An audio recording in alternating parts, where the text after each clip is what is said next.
하나님의 말씀은 전도서 10장 12절에서 15절의 말씀입니다. 제자 입의 말은 은혜로우나 우매자의 입술은 자기를 삼키나니 그 입의 말이 시작은 우매요 끝은 광팬이라. 우매자는 말을 많이 하거니와 사람이 장래를 알지 못하나니 신우사를 알게 할 자가 누구이냐. 우매자들의 수원은 제각기 권하게 할 뿐이라. 쟤는 성읍에 들어갈 줄도 알지 못함이니라. 아멘. 우리 하나님 말씀 묵상하기 전에 다시 한번 기도하시겠습니다. 하나님 아버지, 감사합니다. 저희들의 삶 속에 평강을 주시고 이 밤에도 하나님 앞에 다시금 나올 수 있게 은혜 베풀어 주신 것을 감사드립니다. 하나님께 드리는 저희들의 찬송과 기도를 받아주시고 이 시간 하나님의 말씀을 저희들이 묵상하고자 하오니 성령께서 저희들이 스승이 되셔서 하나님의 말씀의 참뜻을 깨달아 알게 하여 주시옵고 그리하여 참으로 지혜로운 인생으로 살아갈 수 있도록 도와주시옵소서. 예수님의 이름으로 기도하옵나이다. 아멘. 할렐루야. 서로의 평강의 복을 기원하는 마음으로 샬롬 인사 나누시기 바랍니다. 샬롬. 샬롬. 오늘도 수요예배 잘 나오셨습니다. 부흥회를 통해서 은혜 많이 받으셨죠? 저도 은혜를 많이 받았습니다. 한 가지 부흥강사 목사님이 자꾸 저에 대해서 힘이 없다고, 메가리가 없다고, 노인 같다고, 더 주님의 은혜 가운데 좀 강하여지라 하시는 뜻인 줄로 알고 제가 은혜를 받았습니다. 여러분이 저를 너무나 불쌍하게 여기지는 마시기 바랍니다. 그렇게 노인같이 연약하지는 않으니까. 하여튼 부흥회를 통해서 받은 은혜를 마음속에 간직하고 이미 그 부흥회 때 증거했던 메시지가 교회 웹사이트에 다 올라 있습니다. 보시고 들으시고 은혜 마음속에 간직하시기를 바랍니다. 오늘은 우매자의 특성, 그런 제목으로 말씀을 함께 생각해 보도록 하겠습니다. 우매자에게는 어떤 특성이 있을까? 오늘 본 말씀을 통해서 5가지의 우매자의 특성을 우리가 발견하게 되죠. 첫째로 우매자는 무엇을 많이 한다고요? 우매자는 뭘 많이 합니까? 말을 많이 한다. 그런 말씀이 나오죠. 몇 절에 나옵니까? 14절 한번 같이 읽겠습니다. 14절 말씀 시작. 우매자는 말을 많이 하거니와 사람이 장래를 알지 못하나니 신우사를 알게 할 자가 누구이냐. 우매자는 말을 많이 한다. 우매자의 특성이 그렇다는 거예요. 우리말 속담에 무엇이 요란하다고요? 빈수레가 요란하다. 우매자에는 지혜가 없어서 텅 빈 수레와 같은데 소리는 요란하다 하는 거죠. 우매자는 말을 많이 하지만 그 말에 지혜가 담겨 있지 않더라 하는 거죠. 성경은 말을 너무 많이 하는 것에 대해서 주의를 주고 있습니다. 그러니까 제가 오늘 설교가 길겠어요? 짧겠어요? 제가 또 우매자가 돼가지고 설교를 길게 할지 모릅니다. 잠언 10장 19절 말씀에 말이 많으면 허물을 면키 어려우니와 지혜로운 자는 그 입술을 제어하느니라. 그런 말씀이 나와요. 말이 많다 보면 허물이 생기기 쉽죠. 그래서 지혜로운 자는 무엇을 제어한다고요? 무엇을 제어한다고요? 그 입술을 제어한다. 내 속에서 하고 싶은 말이 있지만 그 말이 지혜로운 말인지 우매자의 말인지 검색할 필요가 있다는 거지. 잠깐이라도 생각해보고 그 다음에 말을 하라. 성경 그렇게 우리에게 권고를 해 주십니다. 내가 하려는 이 말이 지혜로운 말인가 아니면 우매자의 말인가를 한번 점검을 해본 다음에 말을 해도 그리 늦지 않다. 근데 우리는 입술을 벌려서 우매자의 소리를 낼 때가 종종 있습니다. 정말 내 안에 지금 지혜로운 말이 없는데 자꾸 말을 하고 싶을 때는 이렇게 기도해야 되겠죠. 여호와여, 내 입 앞에 파수꾼을 세우시고 내 입술의 문을 지키소서. 정말 이런 기도는 우리가 배워야 되지 않겠습니까? 정말 그런 기도를 하면서 살고 싶은데 그러려면 그 말씀이 어디에 나오는지를 우리가 좀 기억해야 되죠. 어디 나오겠습니까? 시편 141편 3절 말씀이에요. 여호와여, 내 입 앞에 파수꾼을 세우시고 내 입술의 문을 지키소서. 나의 반석이시여 나의 구속자이신 여호와여, 내 입의 말과 마음의 묵상이 주의 앞에 연락되기를 원하나이다. 내 입의 말 그리고 내 마음의 묵상이 주의 앞에 연락되는 그런 삶을 살 수만 있다면 얼마나 좋을까요? 그건 어디에 나오는 말씀이죠? 그건 또한 시편 19편 14절이 기도입니다. 그것도 역시 기도예요. 나의 반석이시여 나의 구속자이신 여호와여, 내 입의 말과 마음의 묵상이 주의 앞에 연락되기를 원하나이다. 기도란 말이죠. 우리는 정말 성경을 통해서 기도를 배웁니다.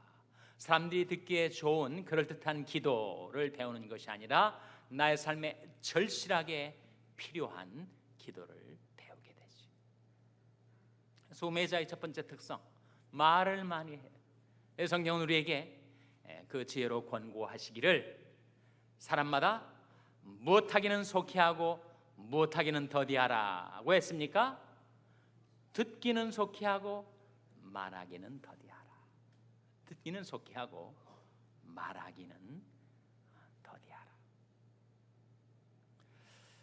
우리는 신앙생활을 하면서 사람들과 더불어 말을 할 때가 있어요. 소그룹이든 중그룹이든 대그룹이든 사람들과 대화를 나누거나 회의를 하거나 서로의 생각을 주고받을 때가 있단 말이죠.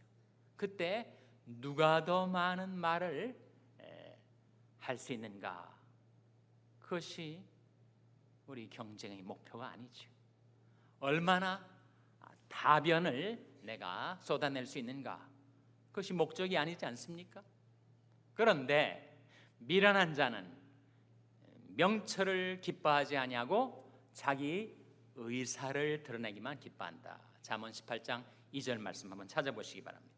잠언 18장 2절 말씀은 바로 전도서 앞에 나온 책이 잠언이죠. 잠언 18장 2절은 구약성경 930면입니다. 구약성경 930면. 잠언 18장 2절 말씀. 구약성경 930면 잠언 18장 2절 말씀 같이 읽겠습니다. 시작. 미련한 자는 명철을 기뻐하지 아니하고 자기 의사를 드러내기만 기뻐하느니라. 미련한 자는 무엇을 기뻐하지 않는다고요? 명철을 기뻐하지 아니하여. 대신 무엇을 드러내기만 기뻐한다고요? 자기의 의사, 자기 의사, 자기 의견, 자기 생각, 자기 주장, 그것만 자꾸 드러내려 하는 것은 그것은 어리석은 자이다. 그래서 그것이 몇 명이 모인 자리든 간에 꼭 내가 말을 많이 하지 않아도 누군가 다른 사람이 입을 통해서 명철이 흘러나오면 나는 그저 들으면 되는 거예요. 들음으로써 그 모임에 기여를 하는 것입니다. 꼭 나의 명철과 나의 죄를 드러내서 내가 인정받고 칭찬받고 높임을 받으려 하는 것이 우리 목적이 아니라는 거죠. 만일 나 말고 다른 사람의 입을 통해서 지혜가 흘러나오면 그러면 나는 입을 다물어도 되는 것이란 말입니다. 그래서 지혜자의 특성과 우매자의 특성이 이렇게 상반되어 있어요. 우매자는 첫 번째로 말을 많이 하려 한다. 둘째로 그 우매자의 말은 자기를 삼킨다. 다시 오늘 본 말씀으로 돌아와서 오늘 전도서 10장 15절에 12절이군요. 12절에 이런 말씀이 나오죠. 전도서 10장 12절 말씀 한번 같이 읽겠습니다. 시작.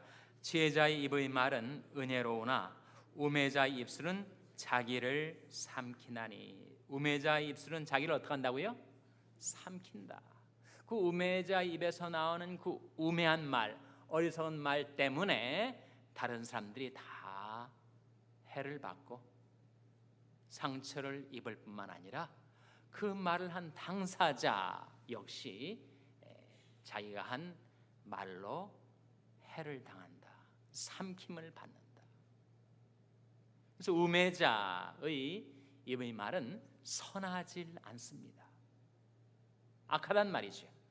그것을 알지도 못한 채 악을 쏟아내면 다른 사람들도 다치게 하고 결국 부메랑처럼 그것이 자기에게로 돌아와서 자기 한 말 때문에 자기가 삼킴을 당하게 된다 하는 거죠.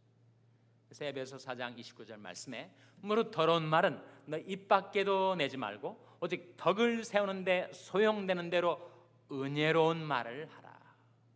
선한 말을 하라. 그리하여 듣는 자들에게 은혜를 끼치게 하라.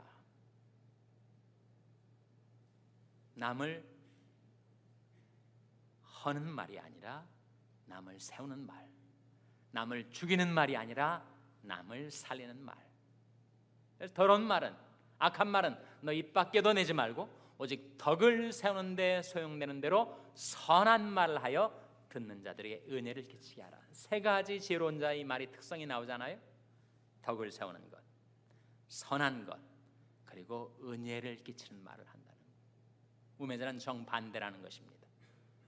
그 말 때문에 다른 사람들도 삼키고 결국 자기도 삼키움을 당하게 된다 하는 거죠. 세 번째 우매자의 특성이 그 다음 구절 13절에 나옵니다. 같이 읽겠습니다. 전도서 10장 13절 말씀 같이 읽겠습니다. 시작. 그의 입의 말의 시작은 우매요 끝은 광패니라. 그 입의 말이 시작이 우매고 끝은 뭐라고요? 광패다.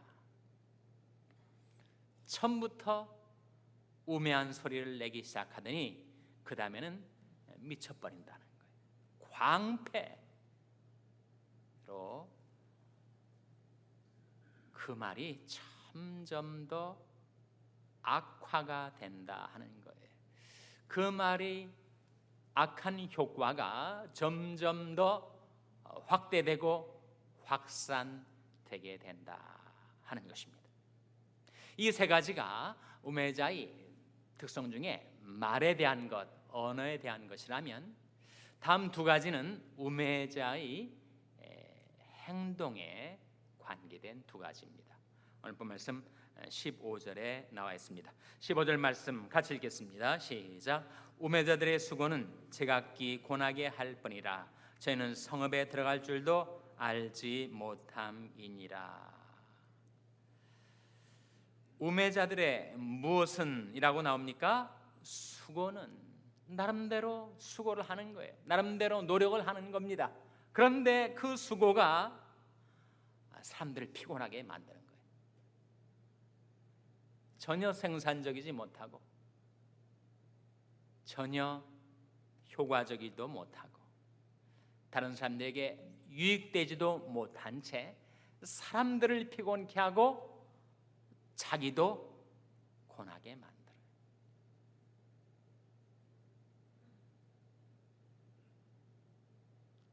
너무 안타까운 일 아니겠습니까? 수고는 수고대로 했는데 그 수고 때문에 다른 사람들도 피곤하게 만들고 자기도 고나게 된다면 차라리 수고하지 않음만 못하지 않겠는가? 뿐만 아니라 우매자의 행동과 수고, 그것은 아무리 많이 움직이는 것 같아도 계속해서 방황을 해서 목적지에, 거할성에 도달하지 못하게 된다. 하반절에 뭐라고 했습니까? 저희는 성읍에 들어갈 줄도 알지 못함이니라. 나그네의 목표는 거할성에 도달하는 것, 들어가야 될 성읍에 들어가게 되는 것인데, 아무리 수고를 하고 움직이고 왕래하고 다녀도 그 우매자의 수고는 그를 성읍에 들어가지 못하게 합니다.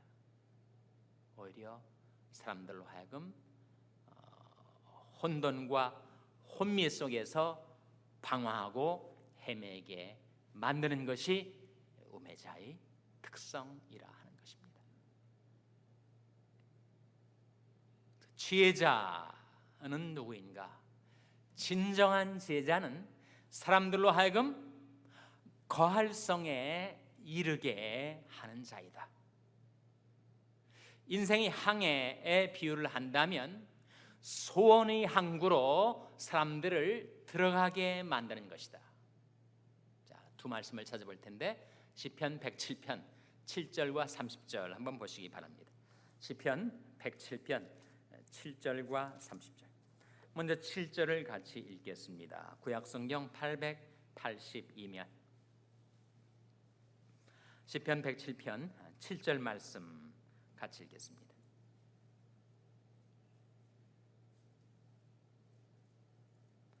시편 107편 7절 말씀 찾으셨어요? 자, 시편 107편 7절 말씀 같이 읽겠습니다. 시작. 또 바른 길로 인도하사 거할성에 이르게 하셨도다. 지혜자는 그 지혜로 사람들로 하여금 바른 길로 행하게 해주고 그들을 인도하여 거할성에 이르게 해준다. 뿐만 아니라 인생의 항해 비유를 한다면 그 망망대해 속에서 방황하고 헤매이던 그 인생의 배를 소원의 항구에 이르게 한다. 30절 말씀 보세요. 같은 시편 107편 30절 보시기 바랍니다. 시편 107편 30절 같이 읽겠습니다. 시작. 저희가 평온함을 인하여 기뻐하는 중에 여호와께서 저희를 소원의 항구로 인도하시는도다. 저희가 평온함을 인하여 기뻐하는 중에 여호와께서 저희를 어디로 인도하신다고요? 소원의 항구로 인도하신도다. 요즘 한국이든 미국이든 인문학 바람이 불어가지고 인문학 열풍이 불어서 사람들이 예전과 달리 많이 인문학에 대한 관심을 갖습니다. 그래서 고전, 동양 고전이든 서양 고전이든 고전을 탐독하고 그 인문학을 통해서 인생의 의미를 깨닫고 인생이 어떻게 살아가야 할 것인가를 발견하려는 그런 노력들이 이루어진다고 해요. 저는 바람직한 현상이라고 봅니다. 그러나 동시에 그 한계를 깨달아야 하겠죠. 인문학은 인류가 지금까지 살아오면서 축적된 지혜를 담고 있습니다. 그래서 인생의 좌표를 알게 해줘요. 그래서 지상이든 해상이든 간에 지금 내가 어디쯤 가고 있는가, 나의 인생은 지금 어느 위치에 와 있으며 어디를 향하고 있는가 하는 인생의 좌표를 인류 역사를 통해서 또는 고전을 통해서 우리에게 보여주는 데 도움을 줍니다. 그러나 우리 인생을 소원의 항구로 인도하기에는 역부족. 우리를 소원의 항구로 인도하는 것은 무엇이라고요? 바로 하나님의 지혜, 하나님의 말씀이 우리로 하여금 소원의 항구, 인생의 진정한 목표가 무엇인지, 내가 가게 되는 내 인생길의 마지막 행선지가 어디인지, 태양을 향하는 배가 자신이 어느 지점에 와 있는지를 좌표를 통해서 알았을지라도 소원의 항구가 어디 있는지를 발견하지 못한다면 그것은 여전히 방황하고 헤매일 뿐이겠죠. 네, 하나님의 지혜, 하나님의 말씀이 우리에게 임하여 우리로 하여금 인생의 좌표를 깨닫게 해줄 뿐만 아니라 우리가 행하는 이 길의 목적지, 행선지, 소원의 항구, 내가 거할 성이 무엇인지, 그 거할 성은 바로 천성 아니겠습니까? 그 소원의 항구는 우리가 인생 항해를 마치게 될 때 우리가 마땅히 들어가야 할 우리 인생의 궁극적인 목적지가 아니겠습니까? 그것은 바로 하나님의 지혜로, 하나님의 말씀으로 우리에게 나타나게 되는 것입니다. 자신의 교양을 위해서, 인류 역사를 알기 위해서, 또 자신의 인생의 좌표를 발견하기 위해서 인문학을 공부하는 것은 유익한 일입니다. 그러나 그것이 인생의 거할성을 깨닫게 해주진 못하죠. 그것이 우리의 소원의 항구를 발견하게 해주지는 못합니다. 하늘의 지혜가, 하나님의 말씀이 우리로 하여금 그 소원의 항구를 보여줄 뿐만 아니라 거기로 우리를 인도합니다. 그래서 우리는 이 밤에도 하나님 앞에 나와서, 하나님, 제가 우매한 자였습니다.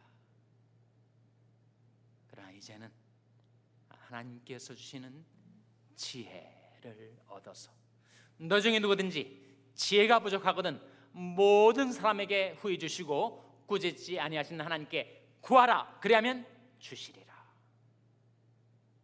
지금 거할성에 들어가는 사람이나 소원의 항구로 인도함을 받는 사람들의 공통점이 있어요. 바로 앞구절에 나온 것은 저희가 근심 중에 부르짖음에 여호와께서 들으시고 또 바른 길로 인도하사 거할성에 이르게 하셨도다. 인생의 풍랑이 일어나서 정신없이 혼미하고 그리고 낙담하고 마음이 불안할 때 하나님께서 우리에게 평온함을 주시고 우리를 인도하셔서 소원의 항구에 들어가게 하시는 놀라운 하나님의 지혜와 은혜가 여러분에게 임하게 되시기를 주님의 이름으로 축원합니다. 기도하시겠습니다. 아버지 하나님, 세상의 지혜로는 저희들이 거할성도 알지 못하고 또 소원의 항구가 어디에 있는지도 발견치 못한 채 헤맬 수밖에 없사오나, 하나님 근심 중에 하나님 앞에 부르짖었더니 하나님께서 주시는 그 지혜로 저희들이 거할성에 이르게 하여 주시고 소원의 항구로 저희들을 인도하여 주시옵소서. 모든 것 감사드리며 예수님의 이름으로 기도하옵나이다. 아멘.